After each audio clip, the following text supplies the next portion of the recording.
Entre píxeles gordos y cine de acción, guardamos la partida en el corazón. Viejos tebeos, fantasía y terror, nos ponemos al mando. No hay dolor. Ave Retro.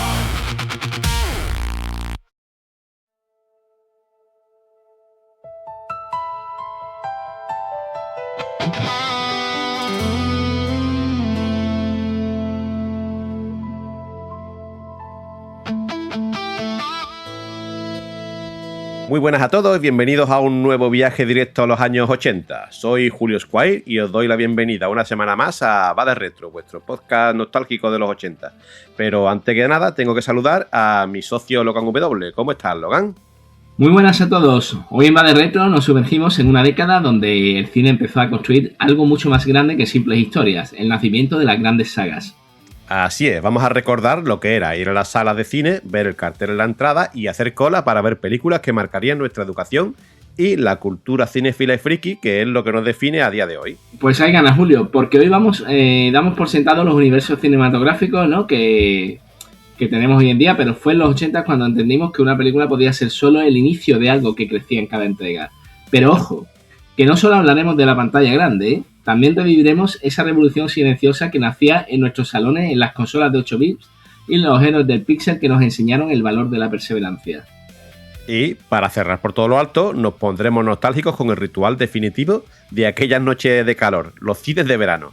Vamos a hablar de ese sonido rítmico de las cáscaras de pipa, las bebidas en botellas de cristal y ese olor a jazmín tan característico que nos inundaba mientras veíamos una y otra vez esas películas que nunca se iban de la cartelera. Así es, preparad vuestro refresco, ajustad el mando de 2 botones y asegurad de tener a mano los cascos de botellas retornables para devolver, porque empezamos ya con nuestro primer bloque. ¡Nos vamos al cine!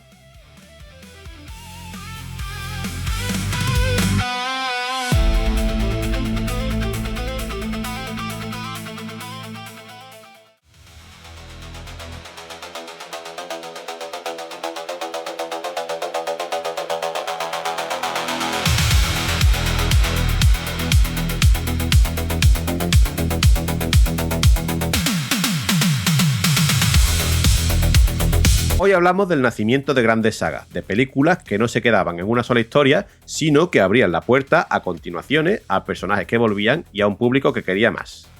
Exacto, Julio, porque hoy en día estamos acostumbrados a universos cinematográficos enormes, interconectados, casi infinitos, pero en los 80 es cuando realmente se empieza a entender que una película puede ser el inicio de algo mayor, algo que crece con cada entrega y que engancha al espectador a lo largo del tiempo. Y además, importante, lo vamos a enfocar desde el cine en la sala, ¿vale? De momento vamos a dejar los videoclubs aparcados, ya iremos más adelante en otro episodio. Pero bueno, aquí hablamos de lo que es ir al cine, ¿vale? Ver el cartel de la entrada, hacer cola, comprar tu entrada y demás, y sentarte sin saber que estás a punto de ver algo que iba a marcar una época. Totalmente. Esa sensación de evento, de estreno, de experiencia compartida, eso es clave en los 80s. Y si hablamos de impacto en salas, hay que empezar sí o sí con una película que cambió la ciencia ficción para siempre. Vamos a hablar de Terminator. Una película que, si la miras con los ojos de hoy, era casi cine de serie B. Estaba hecha, como quien dice, con 4 duros, ¿no? Pero era una idea tan potente que cambió las reglas. James Cameron, ese genio, tuvo una pesadilla con un torso metálico que salía de una explosión y con 4 duros y con mucho ingenio nos regaló la inevitabilidad del destino. El T-800, el malo, no era un villano al uso, sino que era como una especie de hombre del saco invencible hecho de acero y silicio. Una máquina enviada para matar, imparable y fría, que era casi un desastre natural con forma humana. Y es que verlo en pantalla grande en los 80 era una experiencia casi religiosa, ¿no? Arnold Schwarzenegger no actuaba, ejecutaba. O sea, esa presencia física, ¿no? Esa mandíbula de granito, las gafas de sol. No necesitaban decir más de 10 frases para acojonarte. En los cines de verano, cuando la pantalla se iluminaba con ese ojo rojo brillando en la oscuridad de la noche, el silencio era absoluto, ¿no? No era el típico villano de opereta que te explica su plan. No. Este tío simplemente atravesaba las paredes hasta encontrarte. Sí, sobre todo la de la comisaría de policía, ¿no? Lo del ojo, que yo, ahí, ¿te acuerdas la escena del ojo, tío? Cuando era niño siempre tenía que dejar de mirar a la pantalla porque me superaba aquello. A día de hoy, evidentemente, Salía Sí, una textura un poco asquerosa, salía sangre, ¿sabes? Pero estaba currado, para la época. Sí, superando aquella famosa escena del ojo de Buñuel, pero bueno. Fíjate, ya, volviendo a la película, el pozo que deja la película es que introduce el concepto de saga que está pensada a largo plazo, ¿no? Una especie de mitología cíclica que va siempre repitiendo un poco un esquema, una idea, repitiéndose a lo largo de las diferentes entregas, ¿no? Esa semilla de Skynet, ¿no? Esa inteligencia artificial maligna, un futuro que no podemos evitar, ¿no? El juicio final nos dejó a todos mirando a nuestras calculadoras, casi a nuestros relojes de calculadora con otros ojos, ¿no? Aunque es verdad que la historia de la primera película, ¿no? Que la historia de Sarah Connor y Kyle Reese cerraba un círculo, sabíamos que el mundo iba a seguir creciendo, ¿no? Luego llegaría Terminator 2, que fue un poco la verdadera eclosión de la saga, ¿no? Fue una quizás la mejor. Yo creo que sí, una de las mejores películas de acción de la historia, si no la mejor, sinceramente. Y aquellos efectos digitales que nos volaron la cabeza, tío. Pero bueno, es verdad que todo nació con esta primera película, ¿no? Esa atmósfera de callejón sucio y esa música inquietante de sintetizadores, ¿verdad? Fue el nacimiento de un mito. Verdad, vamos, totalmente de acuerdo. Y si hablamos de impacto, ¿no? Hay que detenerse en Rambo First Blood, parte 2. Que bueno, aquí ya rompemos con la melancolía de la primera parte, ¿no? Que está basada en una novela, que era como reflejando ese drama social, ¿no? De los veteranos de guerra que vuelven a su país y allí le rechazan, ¿no? Sobre un veterano roto, ¿no? Que se le cruzan los cables. Y aquí, sin embargo, Stallone en la 2, pues se quita la camisa, se pone la cinta roja y se convierte en un símbolo geopolítico, ¿no? Es el espectador... es espectáculo puro, la jungla, el arco con flecha explosiva, el cuchillo que servía para todo, hasta para coserse una herida sin anestesia. Sí, fue un poco el salto definitivo del drama a la héroe de acción invencible, ¿no? Es verdad que en el cine de verano es que Rambo era el rey, tío, todos queríamos ser como él, ¿no? Totalmente. Yo recuerdo perfectamente ese olor a jazmín y adobo, ¿no? De verano, mezclado con el ruido de los helicópteros y las ametralladoras. Es que era pura catarsis, tío, funcionaba como un tiro, ¿eh? Era ese ejército de un hombre, ¿no? Ese one man army que llaman, ¿no? Que podría con un ejército entero él solo. No nos hacía falta realismo, simplemente queríamos ver cómo ese tío salía del barro como un fantasma para cobrarse venganza, ¿no? Y por eso yo creo que se convirtió en un icono que llenó las carpetas del Instituto de los Niños, ¿no? Y teníamos pósteres en las habitaciones. Sí, vamos, veía ¿no? A Rambo con la cinta roja por todos lados, vamos. Pero claro, no todos iban a ser tíos musculosos en la selva. Poco después llega Lethal Weapon, ¿no? Aquí se tradujo como arma letal. Y bueno, pues aquí las reglas de juego cambian otra vez, ¿no? Shane Black escribe un guión donde la acción es brutal, pero lo que de verdad importa es la química entre dos tíos que no se soportan, pero se necesitan. Sí, vamos, yo creo que es el origen un poco el nacimiento de las buddy movie modernas, ¿no? Las películas de dos policías, dos coleguitas, ¿no? Que tienen aventuras de acción, ¿no? Por un lado está el sargento Riggs, ¿no? Que es Mel Gibson, que está al borde del abismo, ¿no? Loco de atar, queriendo suicidarse y tal y cual. Vive en una caravana. Y por otro lado, el personaje de Danny Glover, Murtaugh, que es un padre de familia ejemplar, que básicamente lo único que quiere es llegar vivo a su casa todos los días y poder jubilarse, ¿no? Y el contraste entre los dos es que era oro puro. Sí, esa es la clave, ¿no? Y bueno, y no todo eran tiroteos y persecuciones por Los Ángeles. Había humanidad, había humor y sobre todo una relación que te importaba, ¿no? Ver a Murtaugh diciendo su mítica frase, estoy demasiado viejo para esta mierda, ¿no? Todo cabreado mientras tú estabas ahí sentado en tu silla de plástico con tu bocata y tu refresco, ¿no? Te hacía sentir que esos tipos eran como tus colegas. Que por cierto, ¿tú sabes que Danny Glover solo tenía 40 años cuando decía esa frase, tío? Es verdad que su personaje se supone que celebraba su 50º cumpleaños, es decir, número 50 en la primera peli, pero realmente el actor, o sea, era más joven de lo que somos tú y yo ahora. Pero en fin, madre mía, pues sí. En fin, la cuestión es que también fue el inicio de una saga que fue madurando y envejeciendo con nosotros, ¿verdad? Pero manteniendo siempre ese corazón de comedia y cercana bajo la pólvora, ¿no? De los tiros. Sí, yo creo que es emblemática, ¿no? Esa frase al final de la película 4, cuando se hacen todo el elenco las fotos de actores y le pregunta qué va a ser la foto y dice, no, somos familia, ¿no? Al final es eso, al final es una gran familia que, por cierto, creo que se está preparando la quinta parte de la saga. Pero bueno, para cerrar, ¿no? La santísima trinidad de la acción ochentera, tenemos también que hablar, por supuesto, de Die Hard, ¿no? Que aquí en España se tradujo como La jungla de cristal. para mí quizás la mayor revolución del género. Seguramente, vamos, sin ninguna duda, ¿eh? Yo creo que es que el personaje de Bruce Willis, John McClane, rompe totalmente el molde de lo que son los héroes de acción. No es un superhombre, no tiene esos músculos, esos bíceps de acero que tenía Rambo, ¿no? Ni tampoco es experto en artes marciales. Simplemente es un detective de Nueva York con una camiseta blanca que termina pegado con un trapo, ¿no? Que tiene problemas con su mujer, que se está separando y que sobre todo sufre, lo pasa fatal, ¿no? Sí. Verlo, ¿sabes? Esa escena en la que va cruzando el suelo lleno de cristales rotos, descalzo, sangrando, termina la película cojeando hecho una porquería, ¿no? Sí. Y yo creo que esto nos hace empatizar como nunca con un personaje, ¿no? Es verdad que es la primera vez que veíamos un héroe que tenía miedo, ¿no? Que se cansaba, que sobrevivía simplemente porque era más cabezón que nadie y a base de sarcasmo, ¿no? Y frente a él, ¿no? El mejor villano de la década, ¿no? Hans Gruber, ¿no? Esa interpretación de Alan Rickman, ¿no? Que le dio una elegancia, una inteligencia que hacían que el duelo fuera como un tablero de ajedrez mortal dentro del edificio Nakatomi Plaza, ¿no? En el cine de verano, Die Hard era la peli que todo el mundo quería ver 3 veces seguidas. Exacto, es que pasamos de esos héroes de mármol perfectos, ¿no? Que no pestañeaban a un Bruce Willis que, como digo, terminaba la película prácticamente llorando y cubierto de sangre y de mugre, ¿no? Con McClane, yo creo que la acción se hizo mucho más humana, ¿no? Sí, esa mezcla de tensión asfixiante y frases lapidarias, ¿no? Como el Yippee-ki-yay, eso marcó el final de los 80 y nos enseñó que cualquiera con un poco de suerte y mucha mala leche podía salvar el día, ¿no? Eso sí que era espectáculo. Pero mira, antes de cerrar el capítulo de Jungla de Cristal, es que te tengo que soltar una de esas curiosidades que te dejan el cerebro frito, ¿sabes? Que me gusta un poco. Tú que ves ahí a Bruce Willis con su camiseta de tirante y su mala uva y piensas que el guión se hizo pensando en él, ¿no? Que salió un poco así de la nada. Pues resulta que Jungla de Cristal, o sea, Die Hard, la película, está basada en una novela de 1979 que se llama Nothing Lasts Forever. Nada dura para siempre, ¿no? De un tal Roderick Thorp. Pero lo gordo no es eso. Lo gordo es que ese libro es la secuela de otra novela anterior que se llamaba The Detective, que ya se había llevado al cine en el 68, protagonizada por Frank Sinatra.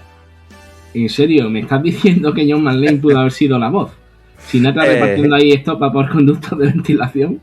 Exacto. Es que por contrato, Sinatra, como había hecho la primera película, la productora tenía la obligación legal de ofrecerle el papel protagonista de la secuela, es decir, de lo que nosotros conocemos como Jungla de Cristal, ¿sabes? Lo que pasa es que por protocolo decidieron enviarle el guión, lógicamente estaban obligados, pero es que por entonces Sinatra tenía 73 años, ¿sabes? Madre mía.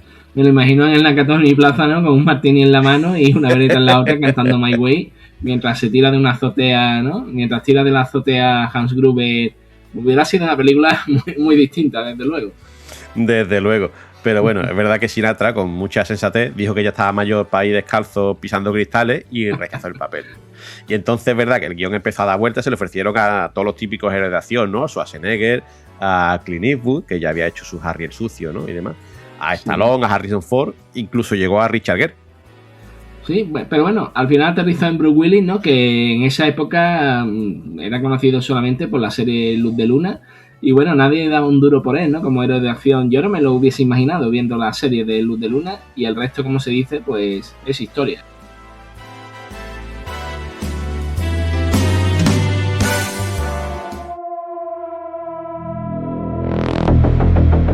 Y bueno, pasando a otra saga clave, que como bien sabes tú que me conoces, quizás sea también mi saga favorita, ¿no? De la historia del cine. Sí, que rompió moldes, como es Alien, ¿vale? Pero sobre todo, la primera película fue de 79, entra casi en nuestra década, pero lo fascinante del todo dentro de los 80 es la evolución que sufre entre la primera y la segunda, Alien el regreso. Sí, antes hemos dicho, ¿no? Que Terminator 2 posiblemente era la mejor de la saga de James Cameron, también esta, que la dirigió James Cameron, para mí posiblemente también sea la mejor de la saga Alien. Y bueno, es que el cambio de género no es una jugada maestra, Julio. La de Ridley Scott del 79 es terror puro, es casi como un slasher, ¿no? En una casa encantada espacial, claustrofóbica, el goteo de la baba del xenomorfo, esa sensación de que en el espacio nadie puede oír tus gritos. Es una película de suspense asfixiante. Totalmente. Pero es que en el 86 llega James Cameron, que además estaba en racha después de rodar precisamente Terminator, que hemos hablado hace un momento, Sí. y dice, ¿queréis otra bofetada de realidad? Pues toma 2 tazas. Y entonces lo que hace, convierte la secuela en una película que pasa del terror a la acción militar con un ritmo frenético, brutal y un espectáculo visual de los que hacen época, ¿sabes? Fue una de las películas más caras de la historia del cine en su momento.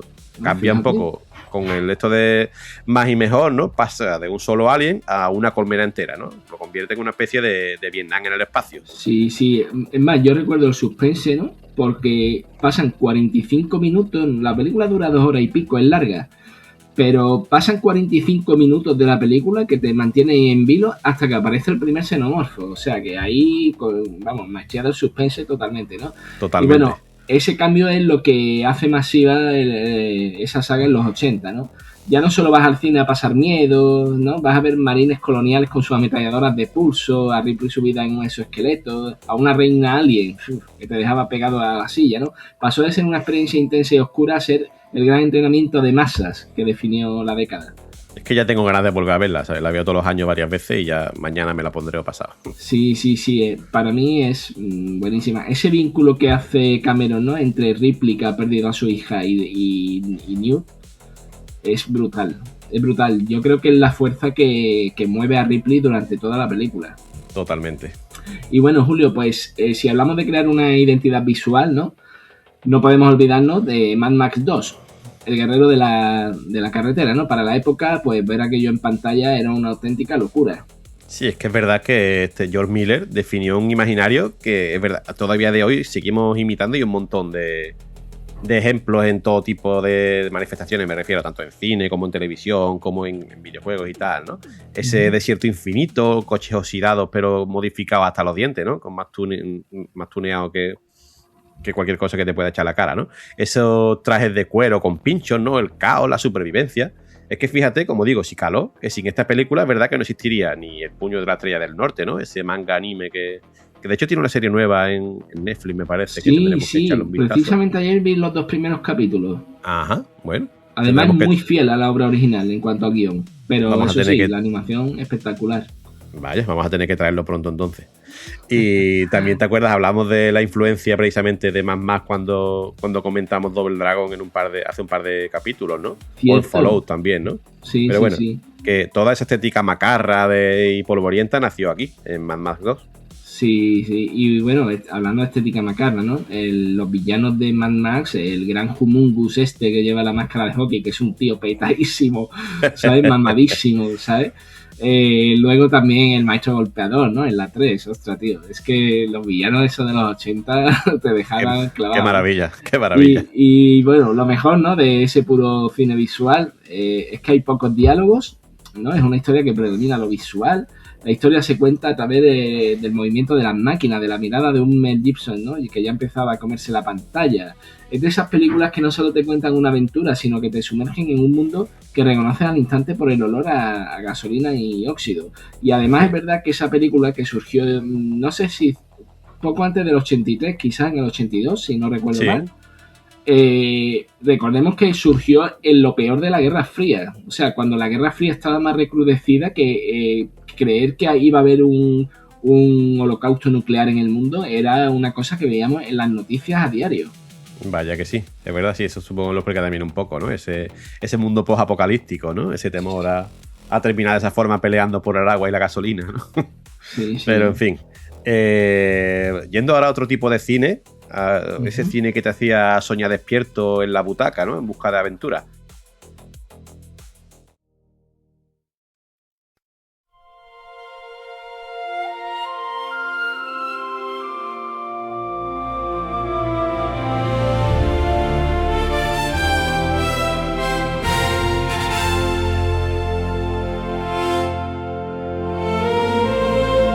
Habla de aventura en estado más puro. Aquí el rey indiscutible, yo creo que no hay duda que es Indiana Jones, ¿no? Especialmente con su En busca del arca perdida. Sí, sí, para muchos, incluyéndome, es la definición perfecta del cine, ¿no?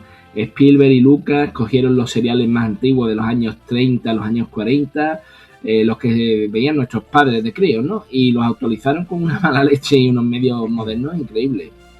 Es que yo creo que tiene todo lo que le podemos pedir a una tarde de cine, ¿no? Tiene un ritmo constante que nunca decae, ¿no? Tiene humor, tiene misterio sobrenatural y sobre todo tiene a Harrison Ford. Es que aquí está perfecto, es que es el héroe perfecto precisamente porque no es perfecto, ¿eh? Recibe más palos que nadie, se cae, tiene miedo terrible a la serpiente, para empezar, ¿no? Sí. Pero siempre se acaba levantando, se ajusta a su sombrero y sigue adelante, ¿no? Es que te recuerda aquella escena de la bola gigante, ¿no? O tantas escenas icónicas que tiene, ¿no? En un cine de verano, es que eso era el puro éxtasis cuando eras niño, ¿no? Te daban ganas de salir corriendo de la plaza y buscar tesoros, ¿no? En los callejones. Totalmente, tío. Ya me lo estás diciendo y me está entrando ahí algo por cuerpo, ¿no? Y bueno, y si hablamos de esa mezcla definitiva, ¿no? También tenemos que sacar el DeLorean del garaje, ¿no? Back to the Future, Regreso al Futuro. Tío, es que también hay que... Igual exagero un poco con los términos, me repito, pero es que es una película que es perfecta, es que no le sobra ni un minuto, ¿eh? Mezcla ciencia ficción con viajes en el tiempo, con comedia de enredos, con aventura juvenil y también tiene ese puntito de nostalgia por los años 50, ¿no? Que yo creo que el propio Robert Zemeckis firmó un guión donde cada detalle que aparece al principio tiene su recompensa, tiene una explicación, es que nada es gratuito en esta peli. Totalmente, como has dicho, todo está interconectado y si te pierdes un detalle, luego a lo mejor no pillas el guiño más adelante en la misma película o en otras de la misma saga, ¿no? Y bueno, además conectó con todo el mundo por igual. Los chavales queríamos el patinete volador, ¿no? Aunque fuera de la segunda película. Los padres se reían, ¿no? Con los contrastes generacionales. Sí, tío, es que fue oro puro para la sala de cine, porque la gente salía con una sonrisa de oreja a oreja, aparte deseando ver la siguiente, claro. Y es que de esas pelis que es verdad, sí, incluso a día de hoy, si la pillas por la tele, te la quedas viendo hasta que termina, no puedes evitarlo. Totalmente, ¿no? Y bueno, y todos quisimos montarnos en un DeLorean, ¿sabes? Pero nos teníamos que conformar con el Seat Panda de nuestros padres. Ya, bueno, era lo que había, tampoco nos podíamos quejar. Pero en fin, y ya para ir cerrando este bloque de titanes de la saga de cine, ¿qué te parece si vamos con los cazafantasmas, ¿vale? Estupendo. Es una idea que, si lo piensas, si te la cuentan sobre el papel, es que suena a locura total, ¿eh? Totalmente, ¿no? 4 tíos con mochilas nucleares cazando mocos verdes por Nueva York. Sobre el papel era una apuesta muy, muy arriesgada, ¿no? Comedia adulta con efectos especiales de primera, tono irreverente, ese punto de terror. Pero Bill Murray, Dan Aykroyd, Ernie Hudson y Harold Ramis tenían una química que hacía que todo aquello funcionase. Sí, es que es verdad que la película se creó una identidad propia que fue fortísima, ¿eh? Sí. Desde el coche, esa maravilla, el Ecto 1, ¿no? ese logo prohibiendo fantasmas que acabó pegado en todas las carpetas, ¿sabes? A día de hoy ese logo se sigue usando, tú sabes, en WhatsApp y demás, un poco como cuando algún colega se está pegando una vacilada, ¿no? Pues le pones el logo de los cazafantasmas, ¿no? Deja de fantasmear, ¿no? Qué bueno. Pero es que la peli es que tenía ese punto gamberro de no nos estamos tomando esto en serio, pero mira qué pedazo de equipo tenemos, ¿no? La que estamos liando, ¿no? Sí. Y bueno, ya, y ese al final de la primera peli, ese hombre de malvavisco gigante, esa esponjita gigantesca, ¿no? Cruzando Nueva York, es que eso es historia del cine, tío, eso es una genialidad que solo podía pasar en los 80. Sí, y si te das cuenta, Julio, todas estas películas tienen algo en común, más allá de ser éxitos. Sí, es que no solo son buenas películas, que son el inicio de universos, unas historias que continúan, personajes que regresan y que van evolucionando. Y en los 80 el público empieza a entender eso, que no es solo una película, que probablemente habrá más y que esa historia no termina ahí. Exacto, es el nacimiento de la cultura de la saga como la conocemos hoy en día y el punto de partida de todo lo que vendría después. Uh-huh.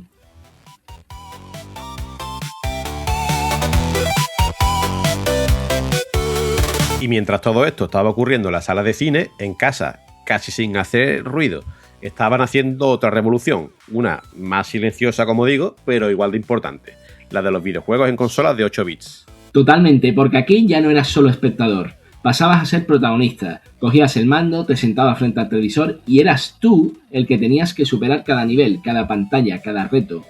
Y además tenías que hacerlo con unas limitaciones técnicas que eran enormes comparadas con lo que tenemos hoy.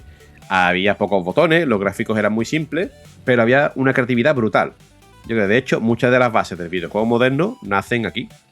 Y al igual que en el cine, en esta época empiezan a surgir las sagas.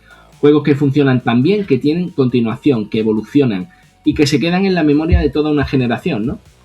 Uh-huh. tenemos que empezar sí o sí con Super Mario Bros. Hombre, Hombre, es probablemente el juego más influyente de la historia, que se dice pronto, ¿eh? Mira, Logan, como profesor, yo te digo que el nivel 1-1 es la mejor clase magistral que se ha dado nunca sin decir una sola palabra. es verdad.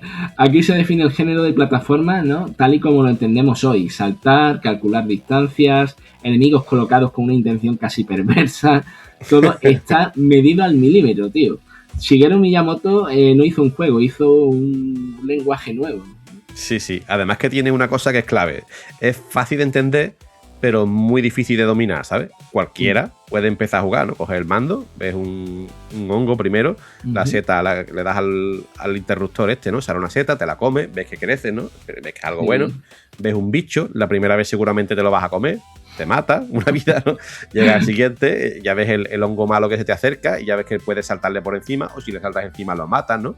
Sí. Pero bueno, eso es el principio. Ya llega al mundo 8, de los 8 que tiene, y requiere una coordinación de cirujanos, ¿sabes? Sí. Es verdad que en aquella época no es como ahora. Si te quedabas sin vida, eran game over y vuelta a empezar, ¿sabes? No había puntos de control infinito como tenemos a día de hoy. Y eso genera algo muy importante en los 80, la perseverancia, ¿no?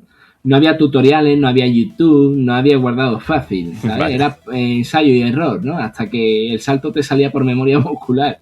Era puro entrenamiento, casi como las artes marciales de las que hablábamos antes.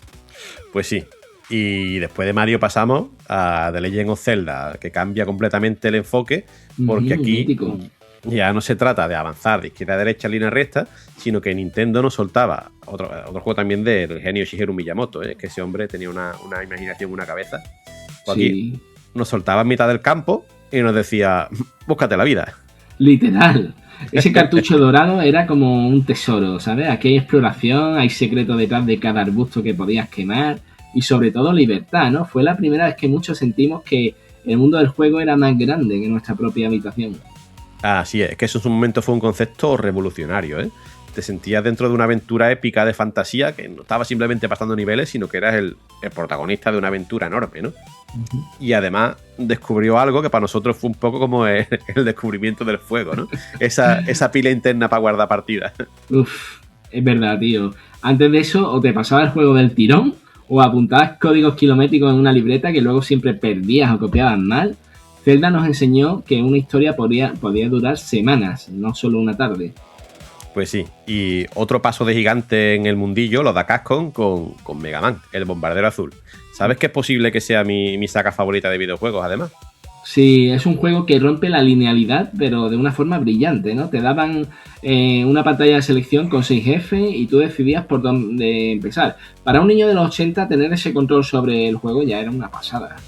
Sí, pero lo mejor era esa especie de mecánica de piedra, papel y tijera, pero con armas láser, ¿no? Cuando derrotabas a alguno de los enemigos finales, ¿no? Que se llamaban Robot Master, obtenía su poder y entonces te dabas cuenta de que el arma de cada uno de ellos era la debilidad del otro.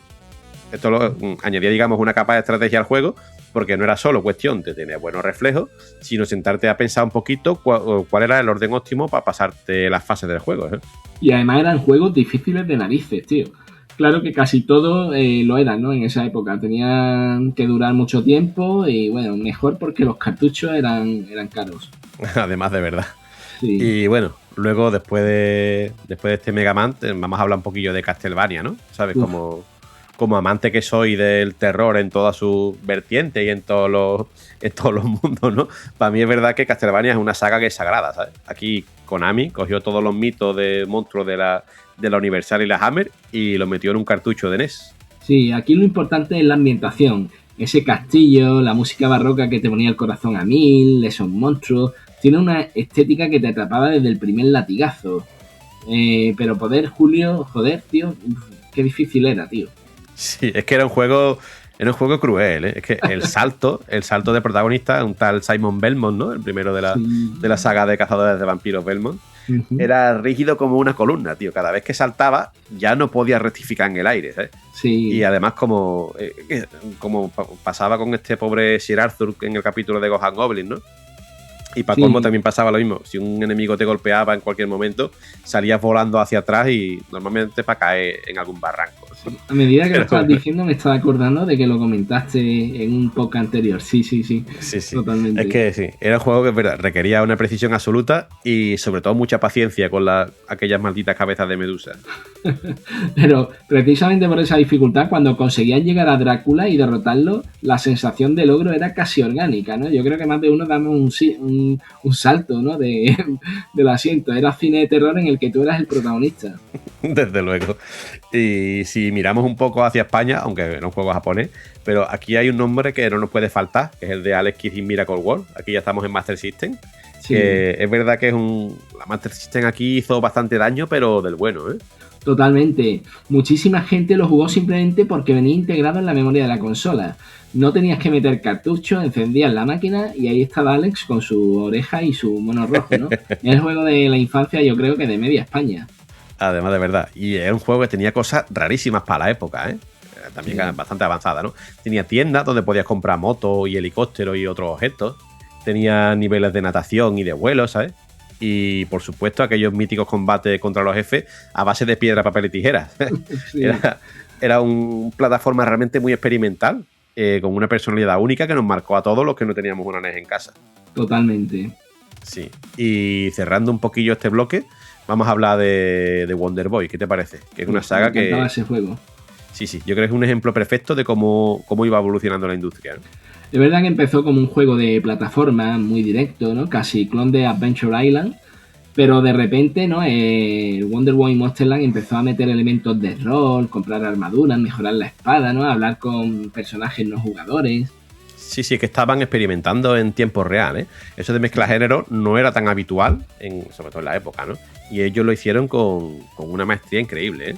Yo creo que este juego es una prueba de que, esta saga, vamos, de que en los 80, aunque las máquinas todavía eran muy limitadas técnicamente, las ideas eran tan potentes que todavía a día de hoy, cuando jugamos un juego del género Metroidvania, que también es de mis géneros favoritos, ¿no?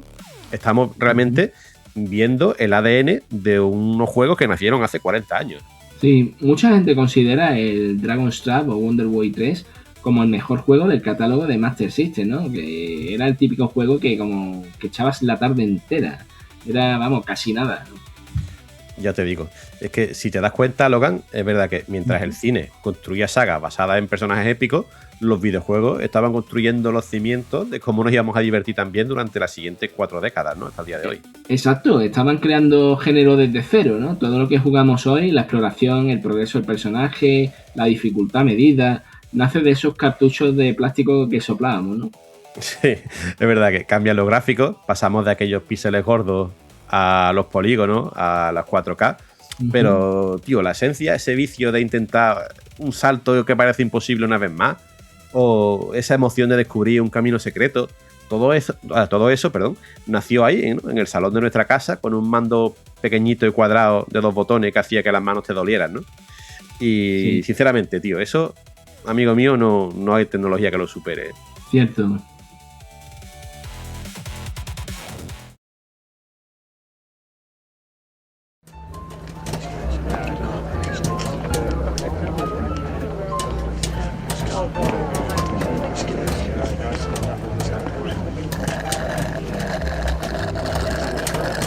Hay noches que no se olvidan, aunque pasen décadas. No por algo extraordinario, sino por algo sencillo. Una de esas noches de verano en las que el aire ya no quema, sino que acaricia, en las que una brisa ligera se cuela entre las calles y te recuerda que el día ha terminado, pero que lo mejor está a punto de empezar. Nos vamos al cine de verano. Y es curioso porque antes incluso de ver nada, ya lo estás escuchando todo. Los grillos marcando el ritmo de camino, las conversaciones de las personas que se empiezan a mezclar, ¿no? Ese sonido metálico y constante del proyector, como si alguien estuviera cosiendo la noche con luz. Y entre todo eso, entre ese otro ruido, ¿no? Más cercano, más cotidiano, el crash de unas pipas, el crujido de una bolsa que se abre con impaciencia, alguien que susurra, pasan unas pocas, ¿no? Es el sonido de compartir, el sonido de estar ahí. Sí, porque aquello no era solo ver una película, era estar presente.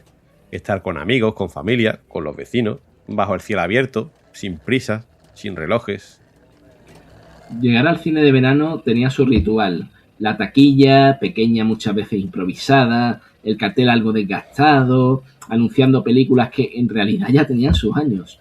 Sí, pero eso era parte de la magia, ¿no? Porque tú al cine de verano no ibas a ver lo último, ibas a ver lo que hubiera y te daba igual, ¿sabes?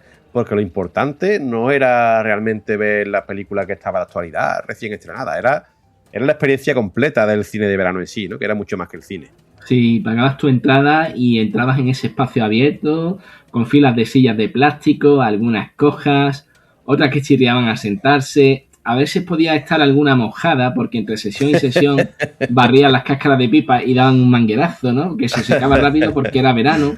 Pero bueno, y todas esas sillas, ¿no? Mirando hacia esa pantalla enorme que parecía, pues, flotar en la noche. Sí, tío. Y lo mejor de todo es que no es como los cines de ahora, es que te podías quedar. Una vez que habías entrado, ya podías quedarte el tiempo que quisieras. Nadie te echaba de allí. Si querías ver la película otra vez o 2 veces más, pues simplemente te quedabas. Una vez que veías a, como decíamos, ese Hans Gruber caerse de la azotea de la Catomín Plaza. Lo más normal es que te apeteciera verlo otra vez, ¿no? Y dices, venga, pues Sí, me quedo aquí sentado, voy a por otro paquete de pipas y lo veo otra vez. Y otra, y otra, y otra. Es que, Julio, era súper típico, ¿no? Que a lo mejor llegabas, no es como ahora, llegabas con... La película llevaba a lo mejor empezada 20, 15 minutos y cuando terminaba la veías y digamos que enlazabas el principio de la siguiente sesión con lo que habías visto en la anterior, ¿no? Ya cuando llegabas a una parte de la película decías, a partir de aquí la empecé a ver antes, ¿no? Sí, es verdad que muchas de aquellas películas venían de años anteriores, pero seguían viva cada verano, ¿no? Yo me acuerdo Tiburón, que volvía una y otra vez en verano a asustar a las nuevas generaciones. Madre mía, es que mítica esa música, ¿eh? O Sí. ¿qué me dices del Patrullero 777? Que al final siempre acababa encontrando su hueco entre risa y comentarios en voz alta de la gente, ¿no? O, y Cantinflas, tío, que es que ese sí que era un fijo. Yo lo veía más que a muchos amigos, ¿no? En la noche de agosto, ¿eh? Sí, sí, de hecho yo me acuerdo que esa película la vi, tú sabes que yo parte de mi infancia la he pasado en Málaga. Sí. Y la vi en un cine de verano no me acuerdo si era porque yo vivía unas temporadas en Mija, otras fue en Girola, pero yo creo que ese cine de verano fue en Benalmádena, ¿sabes? O por aquí, y me acuerdo eso, ¿no? Que estábamos mi hermano y yo viendo la película, pero con un ojo puesto en la otra pantalla que había al lado, que se entreveía un poco, que era Tiburón, que, bueno, nuestros padres no querían que la viésemos porque decían que no íbamos a dormir por la noche, ¿no? Y luego estaba todo ese catálogo que parecía infinito, ¿no? Rocky, Star Wars, Popeye, me acuerdo El Llanero Solitario. De hecho, en el cine de verano de Mijas, me acuerdo que había para elegir entre Rocky y El Llanero Solitario. Madre mía. Sí, podías pasarte de una a otra. Y otra que era mítica también de los cines de verano de la época, que fue, hablando de Tiburón, aquella fusilada de bajo presupuesto que fue Piraña. Hostia. Sí. También fue acabó bastante... siendo pronto carne de vídeo comunitario, ¿no? Ya hablaremos totalmente. otro día de eso. No era para menos ni para más, pero bueno. Sí. En fin. También, bueno, aparte también, siendo como era una forma de entretener a los niños, es verdad que las películas de animación también eran imprescindibles, ¿no? Estaban los clásicos de siempre de Disney, ¿no? Bambi, El libro de la selva, o Peter Pan, ¿no? Sí. Pero después también había otras que nos dejaron un poco traumatizados, pero fascinados, ¿no? Como esta del El mundo secreto de la señora Brisby, ¿no? Sí, a mí la parte en la que intentaban sacar la casa, ¿no? Con los niños en el barro, ¿no? Con la cuerda y alguna de las ratas, ¿no? Cortaba la cuerda. A mí esa parte me acuerdo que se me quedó en la retina durante mucho tiempo, ¿no? Pero bueno, eran películas también que eso, ¿no? Que ya habíamos visto, pero que queríamos volver a ver, ¿no? Porque allí bajo las estrellas, ¿no? No sé, tenían un sabor diferente. Sí, porque es verdad que hablábamos también hablando de sabores, ¿no? Si antes hablábamos de el característico olor a jazmín y a dama de noche, incluso de las noches españolas, ¿no? Sevillanas, en su mayoría en nuestro caso. Y en mi caso incluso de brisa, ¿no? Brisa marina, salada. Brisa marina. Pero había muchos otros olores característicos de los cines de verano, ¿no? También de olores y sabores. Yo recuerdo siempre el cine de verano al que solía ir, ¿no? Ese sabor, ese olor a adobo, a pescadito frito un poco, ¿no? Exacto. Es que en el mismo cine de verano, al menos aquí en Sevilla, Sí. tenías una barra y podías pedir pescadito frito y te lo comías Eso. viendo la película, tío. Eso era, vamos, Eso era una maravilla. ríete tú de Tomate McDonald's, ¿sabes? tu tomate aliñado con melva, eso era maravilloso. Que Pero bueno, además eso es comida típica de verano de aquí, ¿eh? pues sí. Pero bueno, ¿sabes? Mientras la película avanzaba, había otra cosa que nunca se detenía, ¿no? Exacto, picoteo, ¿no? Sí, porque es verdad que por un lado las pipas de girasol, que eran obligatorias, ¿no? Ya no eran tiempos todavía de palomitas como en cubos gigantescos a un precio no desorbitado como tenemos hoy. Sí. Pero es verdad que no valía tampoco cualquier bolsa de pipa, ¿no? Porque hay muchas marcas que todavía recordamos, como Churruca o Kelia, ¿no? Sí, es verdad, Churruca que sale ahí como un chef, ¿sabes? Con un bigotillo así Sí. a la francesa, ¿no?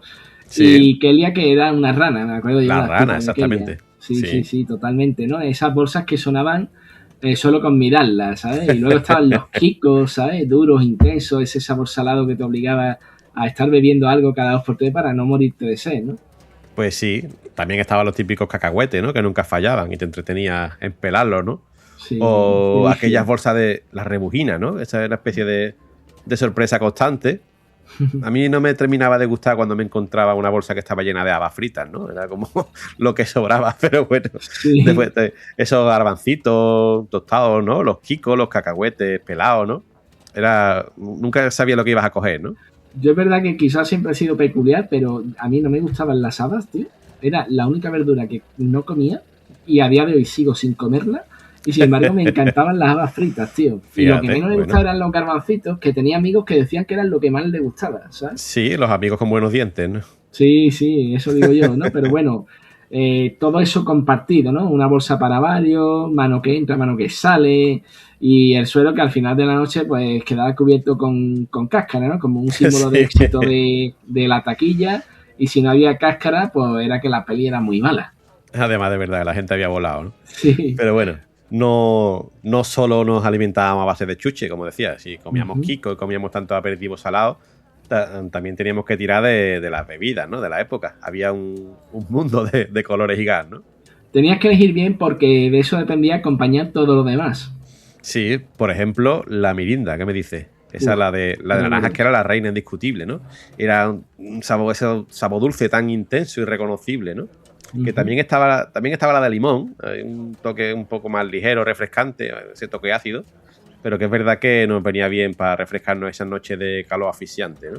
Sí, luego tiene naranjus, que tenía ese punto distinto, ¿no? Como si fuera más natural, más zumo, porque no tenía burbujas.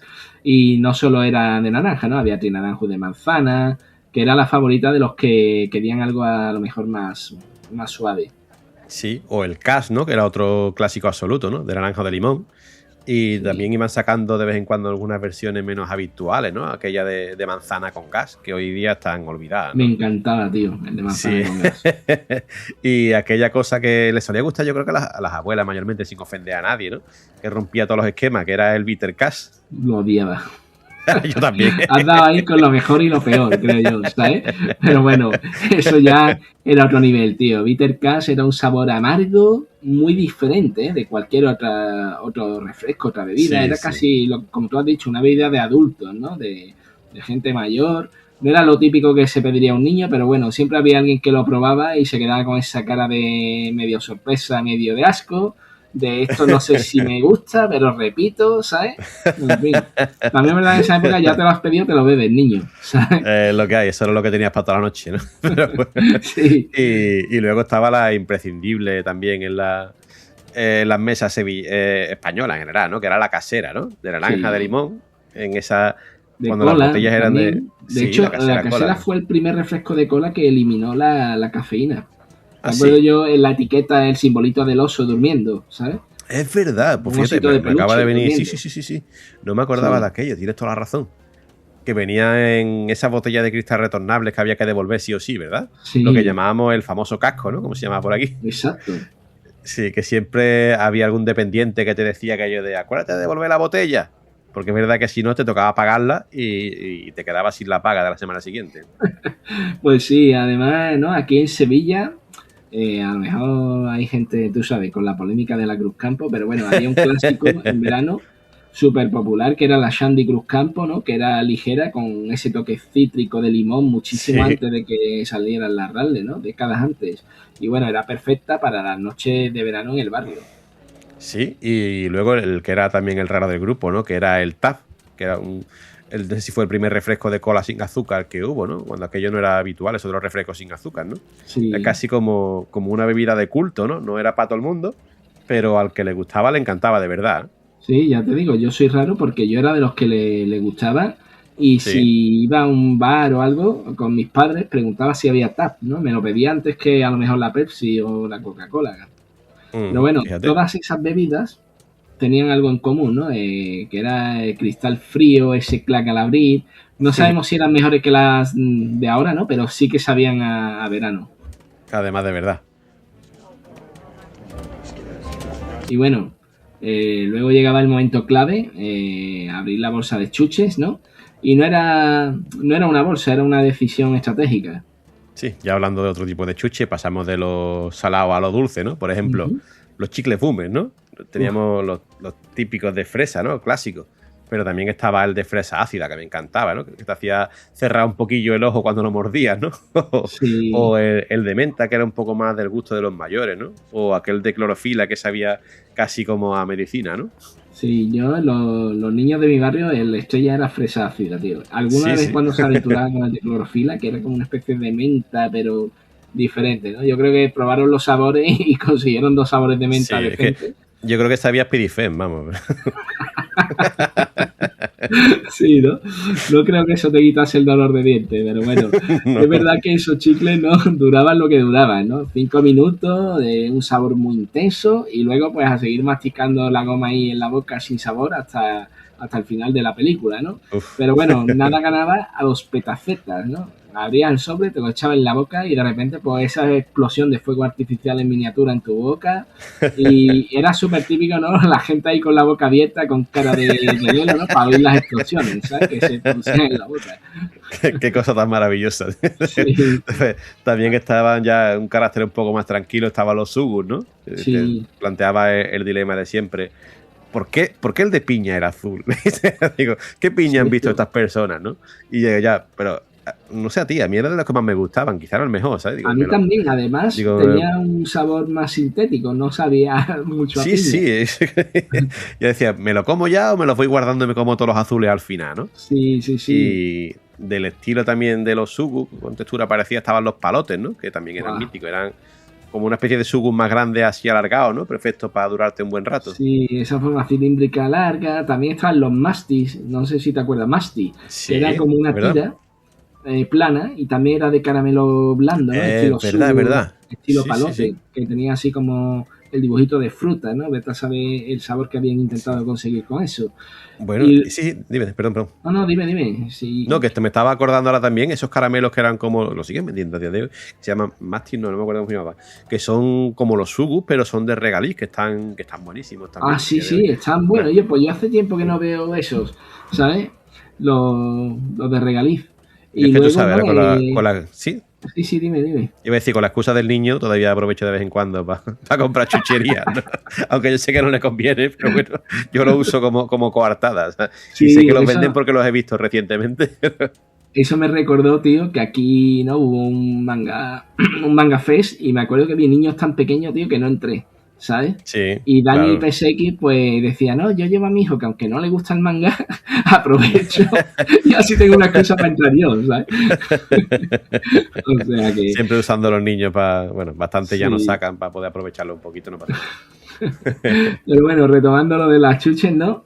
El regaliz rojo, tío, aquello parecía infinito, ¿no? O los collares y pulseras de caramelo, que eran un accesorio y un snack al mismo tiempo, ¿no? Te ibas comiendo tu propia joya, tu propia pulsera, mientras avanzaba la trama, o los caramelos pez, tío, ¿te acuerdas de esos Sí, hombre. caramelos que tenían la cabeza de, a lo mejor del Pato Donald o de Mickey Mouse, ¿no? De alguno de tus dibujos favoritos, y ibas Sí, sí. abriéndolo y te iba soltando caramelos, ¿sabes? Eso Que era- siguen, sí, a día de hoy lo siguen vendiendo en mucha variedad. Yo tengo por aquí por casa algunos de la patrulla canina, ¿sabes? Ya los buenos Fíjate. nuevos tiempos, ¿no? Sí, sí, Pero sí. bueno, ¿y qué me dice de aquello? Eso que era como unos envases de plástico que tenían forma de juguete, que tenían dentro bolitas de caramelo, ¿no? Que era Míticos. una especie de mini universo de juego y de diversión comestible, ¿no? Y Sí. ya también para que les gustara, nos hemos pasado antes dentro de los salados, lo que son los gusanitos, ¿no? Los tespitos, los Buah. aspitos, que eso era puro vicio. Súper típico, tío. Súper típico. Yo me acuerdo de tener un amigo que abría la bolsa y se los comía casi a presión. Decía que así le sabían mejor, tío. Me recordaba al típico borrico que le pones el morral, ¿sabes? Por la vena. Algo así, tío. Sí, sí, sí. Totalmente, tío. Qué tío más Maravilloso. bruto. Yo todavía, sí, los gusanitos, no, yo todavía hay cosas que me las como así, los kikos y demás me encanta coger directamente el Sí. paquete abierto y para adentro, Es verdad sin que- mancharme las manos. Que por lo menos hoy en día los kikos no te dejan los dientes porque suelen hacer como una masa, ¿no? No son los kikos que es el grano del maíz Sí, frito, son tiernos, ¿no? Ahora se Sí, deshacen sí. casi, los muerdes y se desmoronan, ¿no? Pero en esa época mejor porque, sí, tenías que tener una mandíbula a prueba de cero, amigo. claro, pero además ya no tenemos los dientes de leche, así que hay que Hay cuidar lo que cuidarlo, tenemos hay que cuidarlo. en la boca, sí. Pero bueno, el caso es que al final, entre pipas, refrescos de cristal y películas que ya había visto 1000 veces, Sí, pues eso, el cine de verano no era solo cine, ¿no? Era una excusa.